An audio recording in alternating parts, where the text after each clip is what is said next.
تأكيدا لقول الشهيد محمد سعد: إذا أردتم أن تكونوا أوفياء للشهداء فكونوا مثلهم شهداء.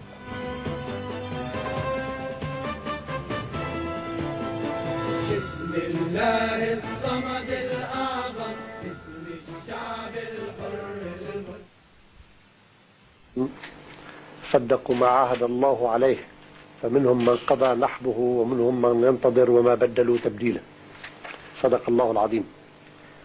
على خطى الحسين والأئمة الأطهار، وتجسيدا لنهجهم المستمر بمقارعة الظلم والعدوان، وصونا لأرض عاملة وديعة أبي ذر وموسى الصدر، وذودا عنها وعن قرارها وطهارتها، وعلى خطى الشهداء سيما القادة الذين حفظوا العهد وصنعوا مجد الجنوب وأغنوا مسيرة المقاومة والتحرير بدمائهم الزكية، والذين حاربوا دائما في سبيل وحدة لبنان. تقدم حركة أمل قائدا جديدا من خيرة قادتها المجاهدين وأنبل مقاوميها الأبطال، قائدا يفتقده الجنوب، وهو الذي عايشه مجاهدا ومقاوما منذ انطلاقة أفواج المقاومة اللبنانية أمل في جهادها لتحرير الأرض والإنسان. هذا البطل الذي قاد عمليات المقاومة إبان الاحتلال الإسرائيلي مع إخوة كبار له، منهم من سبقه إلى الشهادة ومنهم من ينتظر وما بدلوا تبديلا. هذا البطل الذي عرفته المعتقلات الإسرائيلية في أنصار، وبقي بعد تقهقر العدو عن أرضنا ثابتا على خطه، يعيش هموم المقاومين وبينهم، هموم الجنوب الذي احتضنه ابنا بارا معطاء، واليوم يحتضنه شهيدا كبيرا، وتلك أسمى آيات العطاء.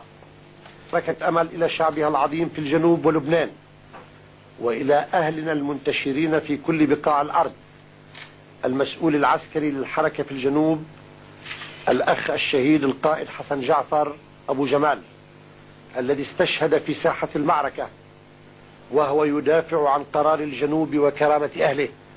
في سقط نسر عرف حقيقته، وتعيث بغاة فقدت حقيقتها. والسلام عليكم ورحمة الله.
حسن جعفر أبو جمال لما انفاتت إسرائيل ما تركش. أبو جمال حسن جعفر أبو جمال لما انفاتت إسرائيل ما تركش، بقي هون لما كل القيادات الله على النبي الله على النبي الله على النبي لما كل القيادات كانت بأماكن بعيدة اتقاتل اسرائيلي من بعيد، ما ركبش بباخري لا باخرة مواشي ولا راح على جونيا، بقي هون بالجنوب. ابو جمال فات على المعتقلات الاسرائيلية. الامر الثاني اللي بدي اقوله انه قائد عسكري، القائد العسكري بحركة امل مثل الامام العلي، مثل الامام الحسين، بيموت يا اخوان قدام جنوده، بيموت وهو حامل البندقية وهو عم بيقوم بالهجوم بنفسه. فقط هالامرين بدي اقول هون، كقول انه هذه المعركة لو خلونا فيها 100 سنة 100 سنة هذا الجنوب بده يبقى لابو جمال ولأولاد ابو جمال. صلوا على محمد وآل محمد.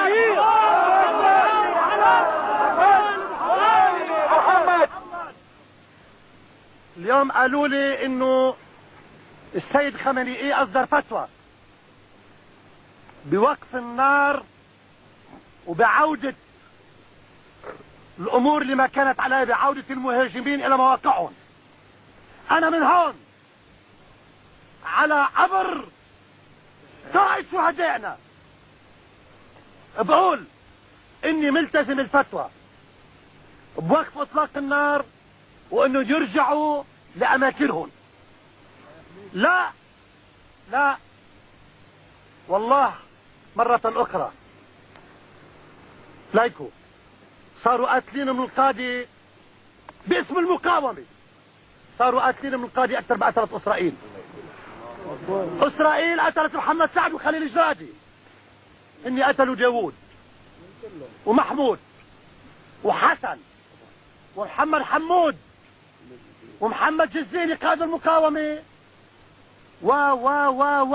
واليوم ابو جمال قائد القوات النظامية والمسؤول العسكري لحركة امل وقائد المقاومة بآن معا. ما بهم، حركة امل ما بتنضب لانه الشعب ابن ضبش. ما زال النسوان بتخلف وبتجيب، بدنا نضل نجيب ابطال. تكبير